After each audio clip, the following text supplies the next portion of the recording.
Now we are going to discuss some problems related with the dimensional analysis. So the first question is, test the correctness of the equation. S is equal to ut plus half at square. Okay. So S is equal to ut plus half at square you already know. You have studied in your 9th standard. This is the equation of motion. Okay. But now you have to prove this equation is dimensionally correct by using dimensional analysis. Okay. So what's the first step? First step you have to write the dimensional formula of all the physical quantities. Okay. So here what is S? S means distance. Okay. So what's the dimension of distance? It is L. That is m0 L t raised to 0. Then what about U? U is velocity, that is initial velocity. So you have to write the dimension as m0 L t raised to minus 1 or L t raised to minus 1. Okay. Then what about half? Half is a dimensionless constant. Then A is acceleration. Okay. So what's the value of, dimension of acceleration? It is L t raised to minus 2. Okay. Then what about time? This dimension is t. Then half is a dimensionless constant. Okay. Then what's the second step? They have to apply the principle of homogeneity.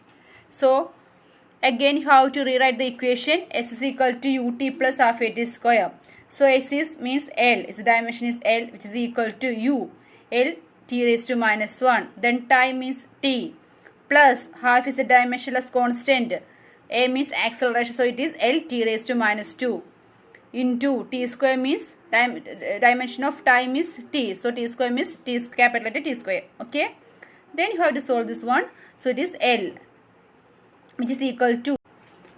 So here it is L. Then L t raised to minus 1 into 2. So L. Okay, t raised to minus 1. Then here 1. So what happened? T0. Then plus L. Then t raised to minus 2. Here t raised to plus 2. So what happened? T raised to 0. So write L. So here L. Then the R side is also L. So it is again write like m0 L t0 equal to m0 L t0 plus m0 L t0. That means the dimension is consistency. Since dimensions of fundamental units on both sides are same, hence the equation is dimensionally correct. Okay. So next problem related with the third uses of dimension analysis.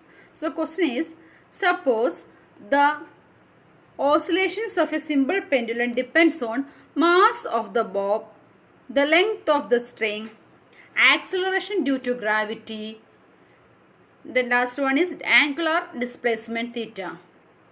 Dimensionally show which of the above factors have an influence upon the period and in what way. Okay. So first you have to read the question 2 times. Then write which are the terms depends upon time period. So here you have to find out the expression for period. So the question is, dimensionally show which of the above factors have an influence upon the period. Period means time period. So you have to find out the time depends upon which are the factors are given in that question. Okay. So the question, the time depends upon mass m, the length of the string, that is L. Then acceleration due to gravity, g.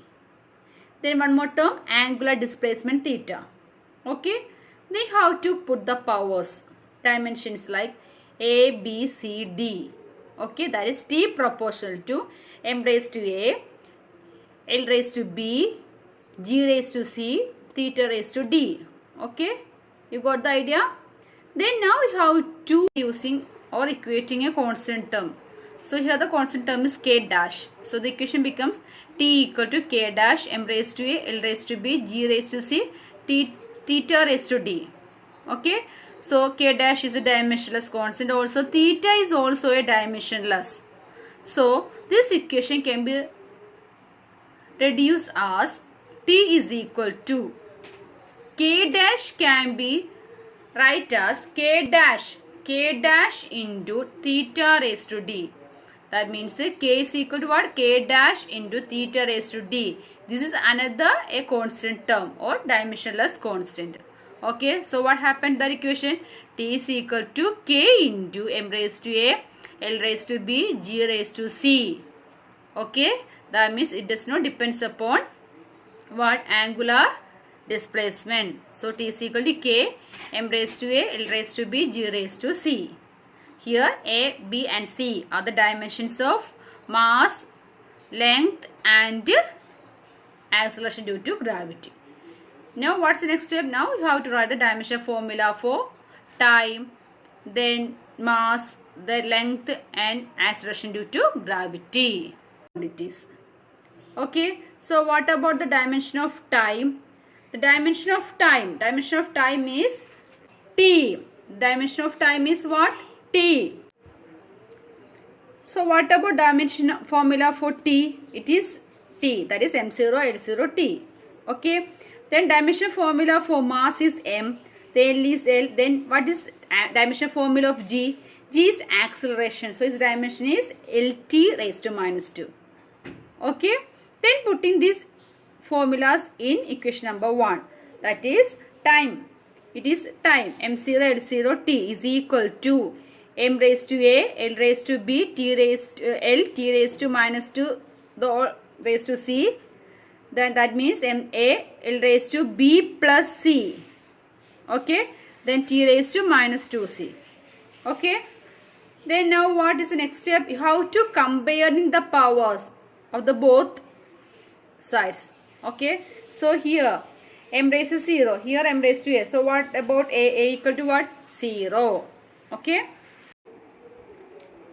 so a equal to 0. Then now you have to compare l. So that means b plus c is equal to what?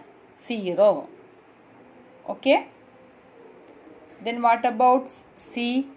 That is minus 2c is equal to what? 1. Okay, from this equation you have to find out c. So minus 2c is equal to 1. So what about c? C is equal to minus 1 by 2. Then already you know a equal to 0. Then c is equal to minus 1 by 2. Then how can you find out b? B plus c is equal to 0. You have to substitute the values of c, this equation. So what's the value of b? B is equal to minus c, which is equal to what? Plus 1 by 2.